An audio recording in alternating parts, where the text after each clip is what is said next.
ये है सरस्वती नदी, और सरस्वती नदी देख पा रहे हैं वो है, और वहाँ से नीचे जाके वहाँ पे लुप्त है। ये है भीम पुल, इतना शक्तिशाली है कि पत्थर को गिरा के फिर पुल बना दिया था।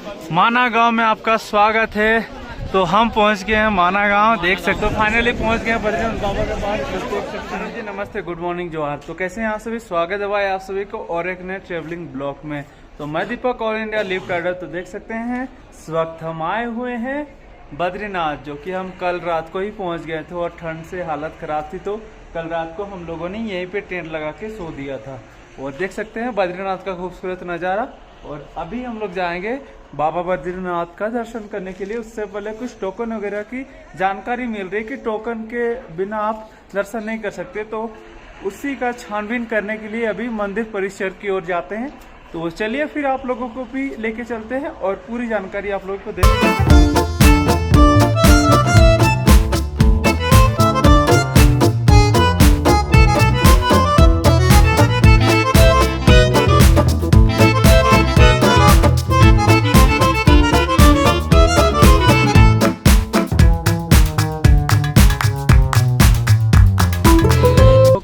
आपको बद्रीनाथ जाना पड़ेगा और इसका खूबसूरत व्यू भी देख सकते हैं।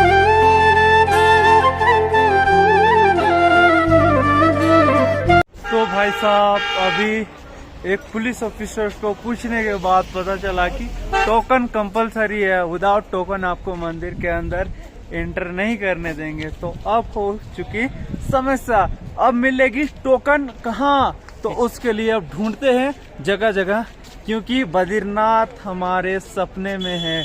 क्योंकि हम जब से बद्रीनाथ मूवी देखे थे, यहाँ आने की मेरी इच्छा हमेशा से जागी रही थी, क्योंकि यहाँ आना एक सौभाग्यशाली माना जाता है। क्योंकि बाबा बद्रीनाथ का दर्शन बहुत ही शुभ माना जाता है, और उनका आशीर्वाद लेके हम पूरी भारत की यात्रा पूर्ण करेंगे और कहीं मेरा बाधा नहीं आएगा। बस हमारे बाबा महादेव, बद्रीनाथ बाबा, सब देवता हमारे साथ रहे। तो चलो फिर चलते हैं। तो भाई साहब देख सकते हैं बद्रीनाथ रूट में थोड़ा सा कार्य प्रक्रिया चल रही है, बट ये रूट पड़ती है शॉर्टकट की ओर। और यहाँ बहुत सारे लोग घर बनाने के लिए लगे पड़े हैं, क्योंकि यहाँ घर बनाना मतलब पैसों की बारिश करना है। क्योंकि यहाँ श्रद्धालु इतने चाव से आते हैं 6 महीना कि यहाँ पे लोगों की धन वर्षा होती है बहुत बड़े मात्रा में। तो घर बनाने में लगे हुए हैं, और ये पड़ती शॉर्टकट। तो इसी शॉर्टकट के रास्ते में हम चलते हैं आगे की ओर। और एक चीज बता दूं कि यहाँ पे ज्यादातर काम करने वाले जो लोग हैं वो नेपाल से आए हुए हैं। केदारनाथ और बद्रीनाथ में सबसे ज्यादा नेपाल के लोग आपको देखने को मिलेंगे, क्योंकि नेपाल के लोग पहाड़ में बसे होते हैं और ये इलाका पहाड़ी पड़ता है, और पहाड़ पे टिकने वाला आदमी यहाँ काम कर सकता है। प्लेन में रहने वाला आदमी यहाँ कभी सरवाइव नहीं कर सकता, कभी काम नहीं कर सकता। तो इसलिए नेपाल के लोग ज्यादा यहाँ देखने को मिलते हैं। प्लस पॉइंट और ये भी है, क्योंकि यहाँ का 1000 रुपया नेपाल में 1600 हो जाता है, तो यहाँ का काम किया हुआ वहाँ बढ़ जाता है। तो यहाँ पे काम करने का मजा ही कुछ और आता है नेपाल के लोगों का। तो ये है इन्फॉर्मेशन। सो बता दूं, अगर आप आ रहे हैं बद्रीनाथ तो आपको टोकन लेना अनिवार्य है। और टोकन आपको थोड़ा सा आगे ही करीबन 200 मीटर की दूरी में ही यहाँ पे टोकन रजिस्ट्रेशन सेंटर एक है, वहाँ से आपको निःशुल्क टोकन लेना पड़ेगा। वो रजिस्ट्रेशन दिखा के आपको ऐसा टोकन दे देगा, और ये टोकन ले जाके आप 1 घंटे के अंदर बद्रीनाथ में दर्शन कर सकते हैं। तो जरूर ये टोकन ले।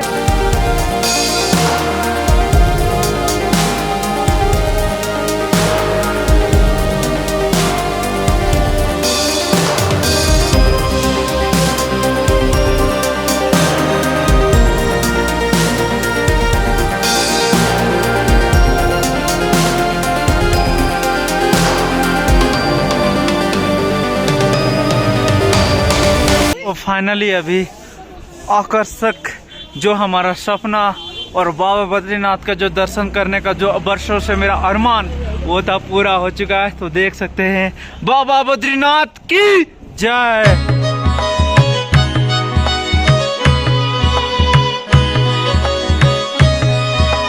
तो देख सकते हैं हम पहुंच गए बद्रीनाथ के सामने, और ये है वो ब्रिज जहाँ पे बद्रीनाथ मूवी शूट हुई थी।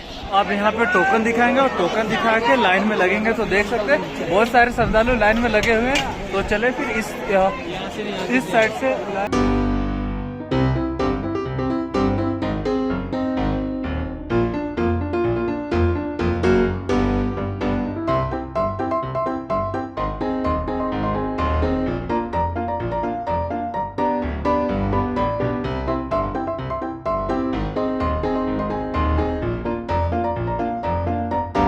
लाइन लगी हुई है। वहाँ तक करीबन 2 से 3 घंटा लग सकते हैं हमको वहाँ तक जाने में, बट लाइन तेज चल रही है तो हो सके जल्दी पहुँच पाए।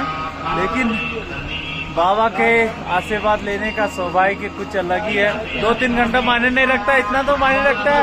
इतना सफर करके आए हैं, आज 90 दिन हो गया मेरा यात्रा का। 90 दिन बाद बाबा बद्रीनाथ का दर्शन हो रहा है, तो 3 घंटा तो बनता है। अलकनंदा बद्रीनाथ, अलकनंदा बद्रीनाथ। तो फाइनली पहुंच गए बद्रीनाथ बाबा के पास। देख सकते हैं सच में 1 घंटा लाइन लगे, उसके बाद तुरंत ही पहुंच गए। ज्यादा लंबी लाइन नहीं थी।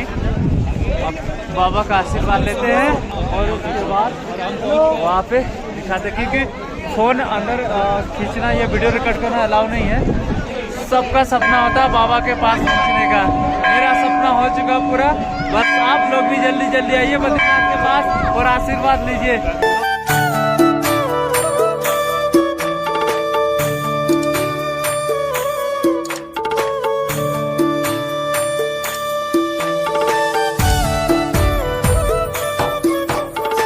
तो ये है बद्रीनाथ बाबा का मेन मंदिर। इसके अंदर जाएंगे, उसका दर्शन होगा। जो हमारी स्ट्रगल थी यहाँ आने की और जो हमारी मेहनत थी बाबा बद्रीनाथ का, जो हमारा सपना था यहाँ पहुँचने का, वो बस पूरा हो चुका है। बस सामने रहा हमारे बद्रीनाथ महाराज। बस जाएंगे और आशीर्वाद लेंगे बाबा का। बस यही। तो फाइनली बद्रीनाथ बाबा का दर्शन हो गया और हमें आशीर्वाद के रूप में प्रसाद भी मिला। देख सकते हैं बहुत अच्छा लगा हमें दर्शन करके। बहुत सौभाग्यशाली माने कि हमारे को बद्रीनाथ बाबा का दर्शन मिला। सच में 4 धाम पूरा गई है। तो प्रेम से बोले बद्रीनाथ बाबा की। और यहाँ पे कुछ व्यू दिखाते हैं आपको।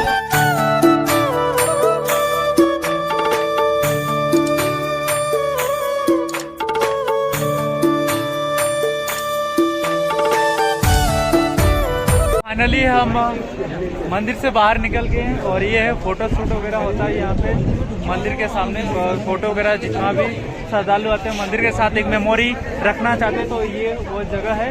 और यहीं से बद्रीनाथ टेम्पल की फोटो खींची जाती है। और यहाँ से अब हम निकलते हैं, अब जाते हैं एक अनोखा जगह जो वो है माना गाँव, जो कि इंडिया का लास्ट गाँव और पहला गाँव बोला जाता है। उसके बाद बॉर्डर आ जाती है चाइना की। तो वहाँ तक अब जाके दिखाते कि वो गाँव किस प्रकार है। वो गांव देखने के लिए पूरा वीडियो में बने रहे। और यहाँ का खूबसूरत नज़ारा नीचे अलग वो बद्रीनाथ टेम्पल। तो चलो फिर निकलते हैं।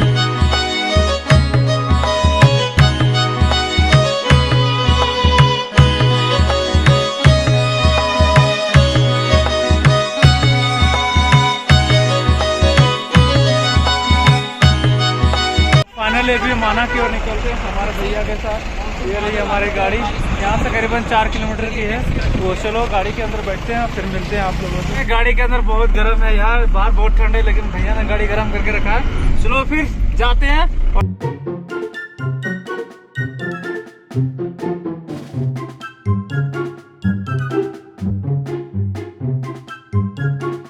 तो भाई बता दो फाइनली हम पहुँच गए माना गाँव।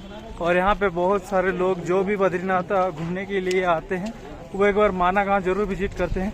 और इसका खूबसूरत नज़ारा यह देख सकते हैं। इसके उस पार चाइना फिर बॉर्डर आ जाए।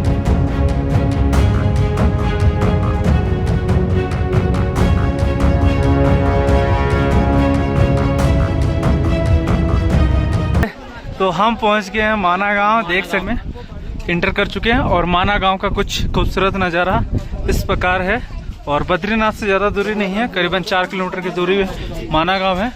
और यहाँ पे जो भी आते हैं देख सकते हैं सबको यहाँ बड़े चाव से आता है, क्योंकि ये पहला गांव या आखिरी गांव कहें जो भी कहें, बट इसके आगे फिर बॉर्डर पड़ जाता है। ज्यादातर पहला गांव ही कहते हैं भारत का। माना गांव में दुकान बहुत ज्यादा देखने को मिल रहे हैं, क्योंकि यहाँ बहुत सारे पीपल यहाँ पे घूमने के लिए आते हैं जो भी बद्रीनाथ आता है। तो दुकान इसलिए रखा गया है क्योंकि लोग आते हैं तो कुछ ना कुछ खरीदेंगे और इनका रोजी रोटी चलेगा। तो ये है कुछ नज़ारा।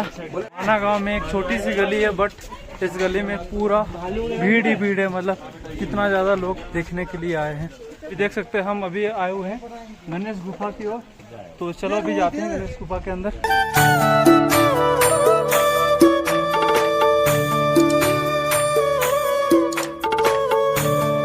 तो भाई भी गणेश गुफा कवर करते हुए आगे की ओर जा रहे हैं ब्यास गुफा की ओर। तो उसका कुछ व्यू और उस गुफा कैसा दिखता है और उसकी कहानी क्या है उसके बारे में बताते हैं थोड़ा। तो ये है व्यास गुफा और भारत की आखिरी चाय दुकान में आपका स्वागत है ना। तो चलो अभी जाते हैं। हमारा देश का शान लहर रहा है भाई अंदर की ओर। बता दूं जो गुफा में आए हैं बहुत ही सौभाग्य समझे, क्योंकि इस गुफा में जो बात है वो किसी में नहीं है, उसके बारे में हम बताते हैं अभी। तो देख सकते हैं यहाँ पे दिया हुआ साफ साफ, श्री वेद व्यास जी ने इसी गुफा में बैठकर वेद के चारों भागों में विभाजित किया तथा 17 पुराणों को लिखा। महाभारत को लिखने के लिए श्री गणेश जी का आवाहन किया। इसके बाद भी आत्म संतुष्ट न होने के कारण अंत में इसी स्थान पर 18वां पुराण श्रीमद् भागवत पुराण की रचना की। तो ये है भाई वो गुफा। तो इस गुफा के अंदर नॉट अलाउड है फोन, तो यहीं तक हम दिखा पाएंगे।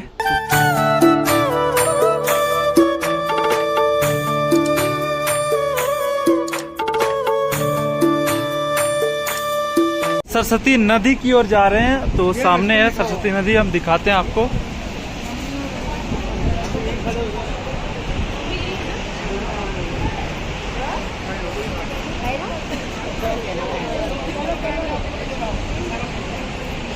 पहली बार क्या तो देख सकते हैं ये है सरस्वती नदी, और सरस्वती नदी देख पा रहे हैं वो है, और वहाँ से नीचे जाके वहाँ पे लुप्त हो जा रही है। और सारा कुछ प्रकृति का देना, पूरा महाभारत इसमें दिख रहा है। चीज पता लगी है तो हम दिखा दिए आपको सरस्वती नदी कहाँ पे लुप्त हो जाती है। अब हम दिखाने जा रहे हैं आपको भीम पुल। भीम इतना शक्तिशाली है कि पत्थर को गिरा के पुल बना दिया था इसी रास्ते स्वर्ग की ओर। वो देख सकते हैं ये है भीम पुल। इतना शक्तिशाली है कि पत्थर को गिरा के फिर पुल बना दिया था। इसी रास्ते से स्वर्ग की ओर गए थे पांडव। देख सकते हैं यहाँ पे मतलब सरस्वती नदी दिख ही नहीं रही है, लुप्त हो चुकी है। वहीं से आपको दिखाए थे, वहीं से लुप्त हो गई, इधर दिख ही नहीं रही है।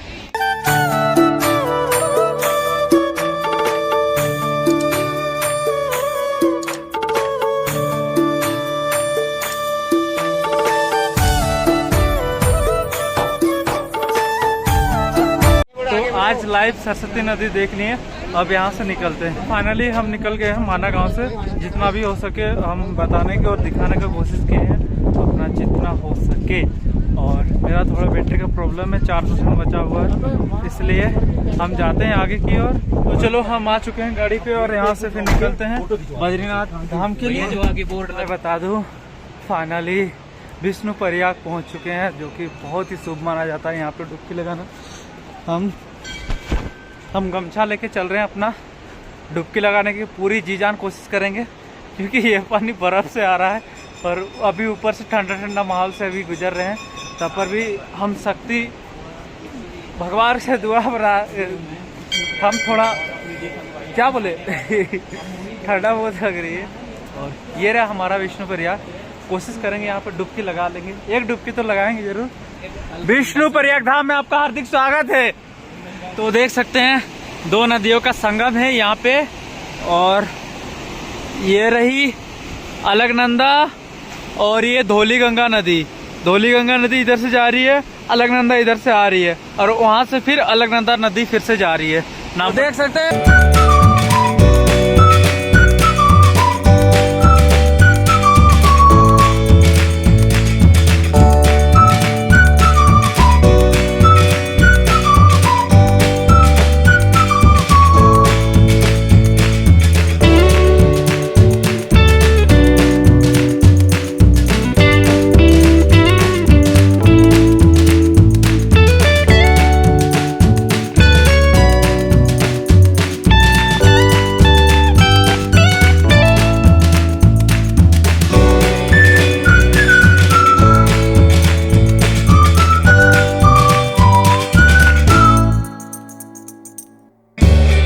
फाइनली ये मेरा तीसरा प्रयाग में स्नान हुआ और 2 प्रयाग बाकी है, उसमें भी डुबकी लगाएंगे और नहाएंगे।